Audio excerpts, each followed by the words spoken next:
मित्रांनो, आईने आणि मुलीने एकाच वेळेस नीट परीक्षा पास होऊन वैद्यकीय क्षेत्रात प्रवेश करण्याची एक दुर्मिळ घटना घडलेली आहे। आपल्याला माहिती आहे की वैद्यकीय अभ्यासक्रमाला प्रवेश घ्यायचा असेल तर NEET नीट परीक्षा उत्तीर्ण होणं अनिवार्य आहे आणि त्याच्यामध्ये जो स्कोर येतो त्या स्कोरच्या अनुषंगाने आपला जो गुणानुक्रम असतो त्या क्रमांकाच्या अनुषंगाने आपल्याला ते महाविद्यालय प्राप्त होतं। आता ही जी घटना घडलेली आहे, आई आणि मुलीने एकाच वेळेस नीटची परीक्षा पास होण्याची, ती तमिळनाडूमधील चेन्नई येथे घडलेली आहे। आणि ही नीट परीक्षा, आई तिचं वय आहे 49 वर्ष आणि मुलीचं वय आपल्याला माहिती आहे की 12वी आणि 5 वर्ष, म्हणजे 12 आणि 5 17, 18 किंवा 19 असेल तर 18-19 वर्षाची कन्या आणि 49 वर्षाच्या मातोश्री अशा या दोघींनी मिळून ही नीट परीक्षा उत्तीर्ण केलेली आहे। आणि आईचं नाव आहे अमुथवल्ली मणिवन्नम आणि त्यांच्या मुलीचं नाव आहे संयुक्ता।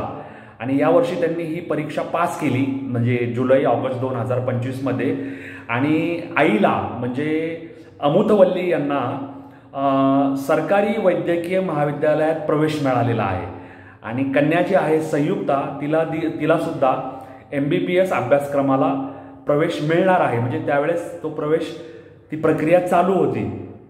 आता ह्या घटनेमागची पार्श्वभूमी अशी की आई अमुथवल्ली मणिवन्नम यांनी 3 दशकापूर्वी, म्हणजे त्या जेव्हा साधारण 19 वर्षाच्या असतील त्यावेळेस त्यांनी स्वप्न पाहिलं होतं की मला सुद्धा डॉक्टर व्हायचं आहे, मला सुद्धा वैद्यकीय क्षेत्रात जायचं आहे। मग ते आयुर्वेदिक असेल, त्याच्यानंतर ते MBBS क्षेत्र असेल आणि आपण डॉक्टर होऊन सेवा करावी, वैद्यकीय क्षेत्रामध्ये नाव कमवावं, असं त्यांचं स्वप्न होतं।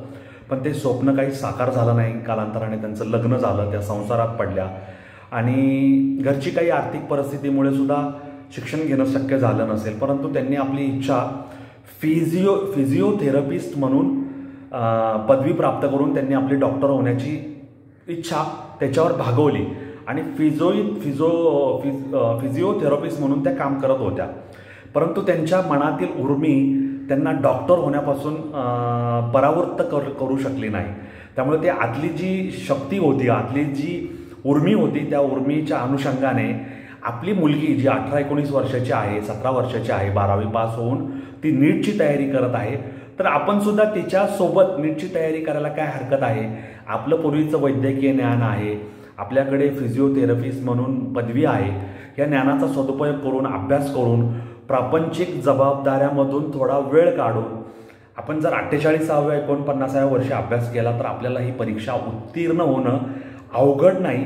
त्यामुळे त्यांनी तो निश्चय केला आणि मुलीच्या सोबत त्या परीक्षेच्या तयारीला सुरुवात केली। मुलीने सुद्धा आईला प्रोत्साहन दिलं की आई, तू आम्हाला जन्म दिला, तुझ्यामुळे आज आम्ही इथपर्यंत पोहोचलो, आता आम्ही वैद्यकीय पूर्वपरीक्षेचा अभ्यास करत आहोत, तू अजूनही आमच्यासाठी एवढं करतेस आणि तुझी इच्छा आहे डॉक्टर होण्याची, तर आम्ही सुद्धा तुला मदत करतो। या भावनेने त्या मुलीने आणि आईने मिळून अभ्यास केला, दोघींनी एकमेकींना साथ दिली आणि ह्या मायलेकी एकाच वेळी नीट परीक्षा उत्तीर्ण झालेल्या आहेत। आणि आता आई तर स्वतः डॉक्टर होणारच आहे MBBS, आणि तिला आपल्या डोळ्यासमोर आपली मुलगी सुद्धा वैद्यकीय क्षेत्रातील डॉक्टर, म्हणजे वैद्यकीय तज्ज्ञ किंवा वैद्यकीय पदवीधर होण्याचं भाग्य लाभणार आहे। स्वतःची स्वप्नपूर्ती आणि मुलीला वैद्यकीय पदवीधर करण्याची स्वप्नपूर्ती असा दुहेरी लाभ त्यांच्या पदरात पडणार आहे। आणि हे त्यांचं आई असण्याचं जे सुख किंवा आई म्हणून त्यांनी जे इतके वर्ष आई पण असेल, पत्नी पण असेल, गृहिणी पद असेल, या सगळ्यात त्यांनी जे कष्ट सोसले त्याचं फळ त्यांना या रूपाने मिळालेलं आहे असं मला वाटतं। मी ही घटना वाचली तेव्हा मलाही मनस्वी खूप आनंद झालेला होता।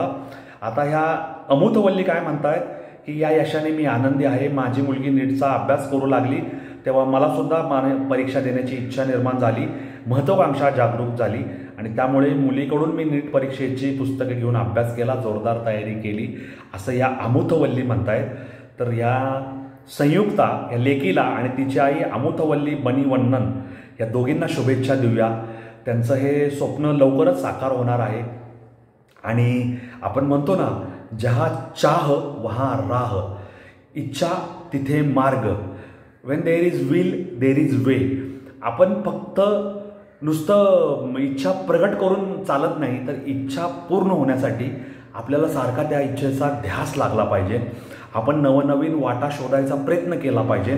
आणि आपण असं स्वप्न बघितलं पाहिजे की जे स्वप्न आपल्याला झोपू देणार नाही. या आईने 19व्या वर्षी 20व्या वर्षी बघितलेलं स्वप्न 49व्या वर्षी तडीच नेण्यासाठी ती 3 दशकं वाट बघत होती. 19 + 30 49. आणि तिची हाक देवाने ऐकली आणि लेकीसोबत तिने नीट परीक्षेचा अभ्यास करून आपलं यश खेचून आणलं. National eligibility cum entrance test अशी जी ही पूर्वपरीक्षा आहे वैद्यकीय अभ्यासक्रमासाठी, MBBSसाठी, BDSसाठी म्हणजे दंतवैद्यकीय तज्ज्ञ असेल, दंततज्ञ ज्याला आपण म्हणतो, MBBS म्हणजे ॲलोपॅथीचे जे डॉक्टर आहेत त्यांच्यासाठी ही जी परीक्षा आहे ही अत्यंत महत्त्वाची असते. त्याच्यानंतर BHMS असतील, BUMS असतील किंवा BEMS असतील, ह्या लोकांसाठी ह्या सगळ्या परीक्षा महत्त्वाच्या असतात. त्याच्यामध्ये आयुर्वेदिक क्षेत्राचाही समावेश आहे. आणि आपल्या देशात डॉक्टरांची कमतरता आहे, त्यामुळे केंद्राचं सुद्धा हे धोरण आहे की जास्तीत जास्त वैद्यकीय महाविद्यालय उभी राहावी, जास्तीत जास्त वैद्यकीयच्या जागांना परवानगी द्यावी आणि जास्तीत जास्त वैद्यकीय पदवीधर तयार होऊन त्यांनी देशासाठी, समाजासाठी, त्यांची सेवा करण्यासाठी या क्षेत्रात येऊन हे जे सेवेचं क्षेत्र आहे, हे रुग्णांच्या सेवेचं, त्यांना चांगलं आरोग्य प्रदान करायचं, त्यांचे जे आजार असतील, त्यांचं शारीरिक जी कमजोरी असतील किंवा त्यांचं जे विविध अवयवांवर उपचार करायचा असतील, फ्रॅक्चर असेल, हाड मोडला असेल किंवा इतर काही व्याधी असतील, डायबेटीज, गुंतागुंत, कॅन्सर असेल, इतर काही अपघात घडले असतील, ह्या सगळ्या गोष्टींसाठी आपल्याला वैद्यकीय तज्ज्ञांची, औषधोपचारांची फार महत्त्वाची गरज असते. आणि ती गरज भागवण्यासाठी वैद्यकीय क्षेत्रातील पदव्युत्तर तरुण तरुणींची देशाला अत्यंत गरज आहे. त्यामुळे ही जी ह्या दोघी ज्या मायलेकी आहेत, संयुक्ता आणि अमुथवल्ली, तर ह्यांच्यापासून देशातील तमाम महिला वर्गाने धडा घ्यायला हवा.